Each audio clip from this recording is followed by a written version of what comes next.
Welcome back, kindergartners. Here we are. This is our slideshow to get you ready for decorating your clay pot. So first of all, let's quickly review what is clay. So in the last class period, we talked about that clay are little tiny microscopic pieces of rock. They're the smallest rock that we can actually find on Earth. And when you think about when you were touching the clay last time, it was mixed with water, so you could move it and squish it. Those little rocks were rubbing against each other. You could take it apart and put it back together again because of the water that was surrounded by the little pieces of rock, and it felt really, really smooth. Well, some things happened to the clay since the last time you saw it. This is what it looked like the last time you saw it. It was in the wetware stage, so that means that the little rocks are wet and you can bend it and sculpt it. But what I did is I let your clay leaf dry out, and then in the back of the classroom, I have a kiln, and I loaded your leaf into the bottom of the kiln after it was all dried, and then I shut the cover of the kiln and turned the kiln on.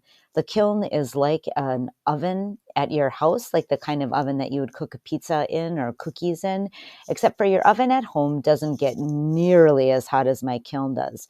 My kiln gets incredibly hot.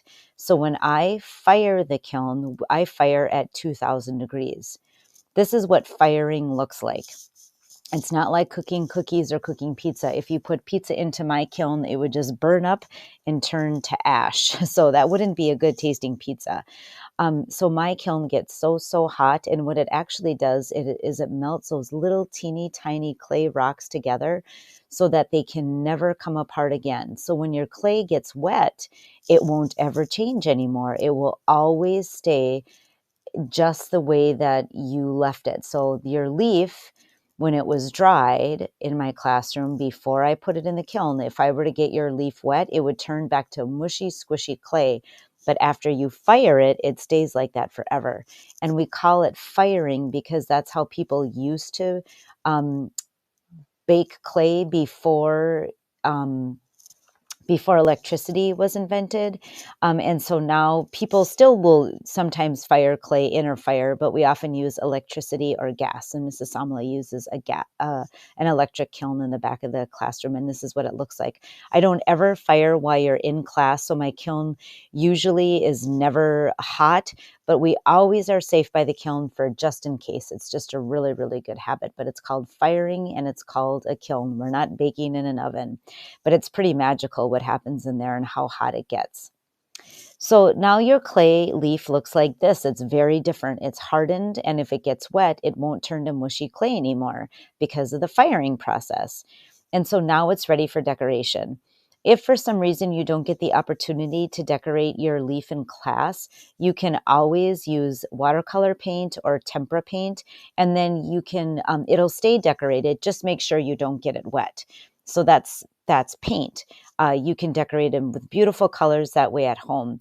In the art room, we are going to be using glaze, and glaze is different from paint. Glaze looks like paint, but actually what it is little bits of mostly powdered glass. And the glass that we use in the classroom is all different colors. We're using red, orange, yellow, and blue and green, excuse me. And so it's all this really ground up powdered glass, so it doesn't cut you or anything like that. And it kind of looks like paint. It's mixed with water, and then you brush it on your piece nice and thick.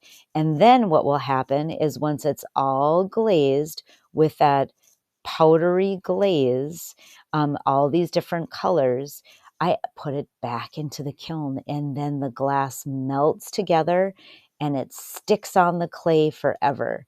And this is what it looks like when I take it out. So in the last slide, this is what it looks like when it gets glazed in the classroom. You want to make sure that you cover all the parts of your leaf, that no clay is showing. And then this is what it looks like after it comes out of the kiln. It gets hot again and all that glass melts into the clay. So glaze is really different than paint. The glaze sticks on there. It's actually baked onto the clay forever and ever. Now, if you don't get an opportunity to use glaze this year, depending on where you are, whether it's quarantined for a really long time or on vacation or something, then like I said, you can decorate it with paint at home.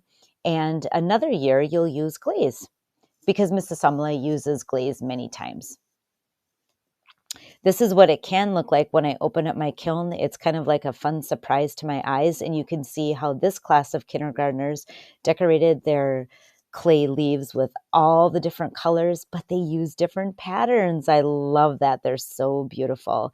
Thank you for watching this video about glazing and how to decorate your piece and what firing looks like and how it's different than clay that just gets dried out. And in the next class period, if you have any questions, I'll be happy to answer them.